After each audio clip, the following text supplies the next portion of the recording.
24 घंटे की हड़ताल पे हैं और हम लोगों ने अपने सारे संस्थान जो है बंद कर रखे हैं। सारे डॉक्टर्स स्ट्राइक पे हैं और ओपीडी सेवाएं बिल्कुल बंद हैं, केवल इमरजेंसी सेवाएं चल रही हैं। शाम को हमने 6 बजे कैंडल मार्च निकाला है इसके विरोध में और अन्य लोगों को भी हमने यहाँ पर आमंत्रित किया है। सर, ये जिस प्रकार से घटनाएं हो रही पहले भी टुटू में हुई है, आप सर इसको कैसे रोकेंगे? क्या मैसेज देना चाहते हैं जनता को? हमारा जो इस बारे में ये कहना है कि हमारा भारत सरकार से ये निवेदन है, बार बार हम प्रयासरत हैं सेंट्रल आईएमए के लेवल पे कि जितना भी चिकित्सक गण हैं, जो भी नर्सिंग होम अस्पतालों में काम करने वाले हमारे कार्यकर्ता हैं, नर्सिंग जो स्टाफ है, जो पैरामेडिकल स्टाफ है, उनके लिए एक सुरक्षा की दृष्टि से बिल लाया जाए, है ना, जिस भी के प्रोविज़न है वो आईएमए से बात करके रखे जाएं ताकि स्वच्छंद काम करने के लिए वातावरण जो है हिंदुस्तान में तैयार हो सके। और हम आज की तारीख में अगर आप गंभीरता से सोचें तो जो भी चिकित्सक, चाहे वो पेरीफेरी में बैठे हैं या दिल्ली में बैठे हैं या मिडिल क्लास सिटी में बैठे हैं, वो स्वच्छंदता से काम नहीं कर पा रहे समाज के डर की वजह से। जो वो समाज को दे सकते हैं, जिस कैपेसिटी से काम कर सकते हैं, जो उनके अंदर सामर्थ्य है, जो उनके अंदर सोच है, उसका भी पूरा जो है यूज़ नहीं कर पा रहे हैं, केवल क्योंकि असुरक्षा की भावना उनके अंदर कार्य कर रही है। तो हमारी मांग ये है कि समाज का जो, अगर आप भला करना चाहते हैं हमारे माध्यम से, अस्पतालों के माध्यम से, चिकित्सक के माध्यम से, तो एक सुरक्षा का माहौल बना के अस्पतालों के लिए दिए ताकि पैरामेडिकल स्टाफ, डॉक्टर्स और हमारा जो नर्सिंग स्टाफ है वो सुरक्षा के साए में रह के अपना निश्चिंत रूप से कार्य कर सके और समाज सेवा कर सके।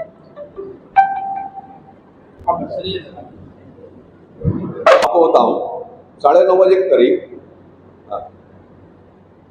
पुलिस का लड़की के जो डॉक्टर थी उसके पेरेंट्स के पास फोन आया कि आपकी लड़की ने सुसाइड कर लिया। तो वो बड़ी परेशान हुई कि भाई एकदम इस तरह की न्यूज़ कैसे आई। तो उन्होंने पड़ोस में, उनके बहुत अच्छे दोस्त थे, उनसे बात करी कि ये न्यूज़ आ रही है कि लड़की ने सुसाइड कर लिया। तो उन्होंने कहा चलो चलते हैं। वो दोनों उसके पेरेंट्स, पड़ोसी और एक और सज्जन, 4 लोग मेडिकल कॉलेज गए। वहाँ पर जाकर देखा पुलिस ने उन्हें 3 घंटे बाहर बैठाए रखा, उनसे मिलने नहीं दिया। बोला आप देखिए 3 घंटे क्यों बैठा रखा, इसका मतलब पुलिस की इंटेंशन खराब थी। और उसके जब देखा तो उनके दोनों टांग जो है लड़की के 90 डिग्री पर, एक इस बेड के साइड में था, एक दूसरे साइड में था। इससे ये इंटेंशन लगती है कि सरकार का उसमें पूरा सपोर्ट था और सरकार ने उन लोगों को बचाने की पूरी कोशिश करी है जिससे साक्ष्य मिटाए जा सके। इसके लिए सरकार को, मैं तो समझता हूँ, आईएमए दोषी मांगती है सरकार को और इस पर सरकार के ऊपर स्ट्रिक्ट एक्शन होना चाहिए सेंट्रल गवर्नमेंट। तो सीबीआई जांच हो रही है, उससे हिरासत ले लिया प्रिंसिपल, वो बात सही है, लेकिन ये क्या मालूम कि जिससे लिया गया वो वाकई में कल्पित है या नहीं है। उसमें ये पता लगा है कि जो सरकार के कुछ मंत्री हैं उनके कुछ रिलेशंस इसमें इन्वॉल्व है। एमएलए को भी जांच करना, उसमें जांच होनी चाहिए और इसमें मिलना चाहिए सरकार। लेकिन 3 घंटे में तो उन्होंने बहुत साक्ष्य मिटा दिए और 3-4 दिन बाद उसमें एक कंस्ट्रक्शन सरकार का ये प्रयास है, सरकार का ये प्रयास है कि वो एक जो लड़का पकड़ा गया है केवल सारी जांच उसी पे केंद्रित कर दे और जो बागी पीछे से सहयोगी हैं उनको किसी तरह से सुरक्षित रास्ता मिल जाए कि वो बाहर से निकल सकें। इसी क्रम में जो ये आपका बवाल हुआ है वहाँ पे एजिटेशन के दौरान जो तोड़फोड़ हुई है और जो वहाँ पे कैमरे तोड़े गए हैं वो साक्ष्य मिटाने के लिए तोड़े गए हैं ताकि उस लड़के के साथ जो दूसरे लोग वहाँ पे जो प्रतिभाशाली लोग इन्वॉल्व हैं, प्रभावशाली लोग, उनको बचाया जा सके। तो सरकार की पूरी नियत जो है, जो वहाँ पे मेन दोषी हैं, मुख्य दोषी हैं, उनको सुरक्षित बचाने की है। इसीलिए वहाँ पे हमला कराया गया जूनियर डॉक्टर पे, अस्पताल में तोड़फोड़ की गई, कैमरे तोड़े गए साक्ष्य को मिटाने के लिए ताकि सारा दोष केवल एक लड़के पे जाए। लेकिन जो साक्ष्य हैं आप देखिए, जो लड़की के गर्भाशय में 150 ग्राम सीमन मिला है, एक आदमी अगर मान लो संभोग करता है तो करीब 15 ml के आसपास मेरा होता है। तो वो अगर आप देखें तो वो कई मल्टीपल बार उसका सेक्स किया गया होगा, लोगों ने किया होगा, तो ग्रुप सेक्स है, वो सिंगल आदमी का कृत्य नहीं है। तो इसलिए हमारी मांग ये है सरकार से कि इसको बंगाल की जो सरकार है उसको भी दोषी मानते हुए जो हमारी सेंट्रल गवर्नमेंट है उसे एक्शन लेना चाहिए। वहाँ पे जो बाकी सारे काम हो रहे हैं समाज हित में जो निर्णय यही होना चाहिए, सरकार को बर्खास्त किया जाए और इस वाले प्रकरण को ध्यान में रखते हुए वहाँ पे स्वच्छंद जांच की जाए ताकि जो बाकी प्रभावशाली लोग भी इन्वॉल्व हैं उनको भी दोषी करार कर जाए और उनको मृत्युदंड दिया जाए, हमारी मांग है। ये मेडिकल कॉलेज मेडिकल के प्रोफेशन के जो भी तमाम जगह पर हमने केस देखे, चाहे राजस्थान में हुआ, वहाँ पे महिला चिकित्सक इतने ज़्यादा प्रभावशाली लोगों के दबाव में आई अपने इलाज करते हुए, उसने बचाने की पूरी कोशिश की पेशेंट की और वो ऑलरेडी 3 बार उससे पहले ट्रीटमेंट ले चुके थे और उसके बाद उसकी कोई अप्रिय घटना होने के बाद में उसको इतना प्रताड़ित किया गया प्रभावशाली लोगों के द्वारा कि उसे सुसाइड तक करना पड़ा। तो इस प्रकार की जो एक्टिविटीज होती हैं ये गवर्नमेंट की पूरी इस प्रोफेशन के प्रति गैर जिम्मेदाराना व्यवहार की वजह से ही हो रही हैं। यदि एक सामान्य व्यक्ति के प्रति कोई भी इस तरह का आक्रामक रवैया कहीं कोई अपनाया जाता है तो सरकार उस पर तुरंत एक्शन लेती है और डॉक्टर या पैरामेडिकल स्टाफ के ऊपर इस तरह की कोई कार्रवाई होती है। ड्यूटी के दौरान कोई सारे के सारे ड्यूटी के बाद में सारे चिकित्सक या पैरामेडिकल स्टाफ अपने घर तो जाते ही हैं और रास्ते में यदि उनके साथ में घटना हो रही है या सरकारी परिसर में या जहाँ पर वो कार्य कर रहे हैं वहाँ पर वो असुरक्षित हैं तो उस परिस्थिति में वो कैसे काम कर सकते हैं।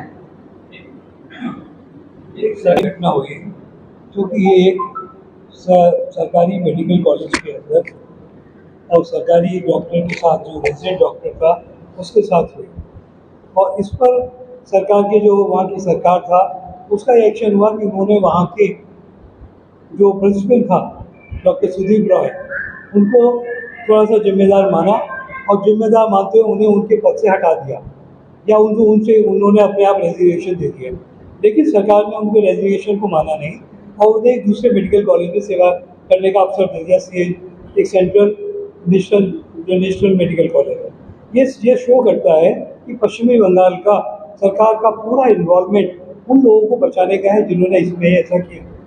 नंबर 2, इससे पहले अगर आपको ध्यान हो एक हमारे निर्भया कांड हुआ था दिल्ली के अंदर, तो उसके अंदर मेडिकल फ्रेटर्निटी का नहीं था, वो एक जनरल था, तो उसके अंदर पूरा हिंदुस्तान एक हो गया था, चाहे वो मेडिकल के लोग हों या जनता के लोग हों या कोई और। लेकिन ये जो मेडिकल के साथ हुआ है इसमें जनता को कोई मतलब नहीं है।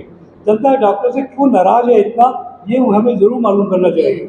और हमारे राजनीतिकों का कथन तो आपको मालूम ही है, बच्चे हैं इनसे गलती हो जाती है। इस कथन को ना वो कभी झुठला सकते हैं ना कभी आप गलत कह सकते हैं ये गलत है। और उनका मानसिकता यही बताती है कि उनकी सोच ही यही है। उनके किसी परिवार के लोगों के साथ कभी हो गया तब शायद उनकी सोच बदल सकती है।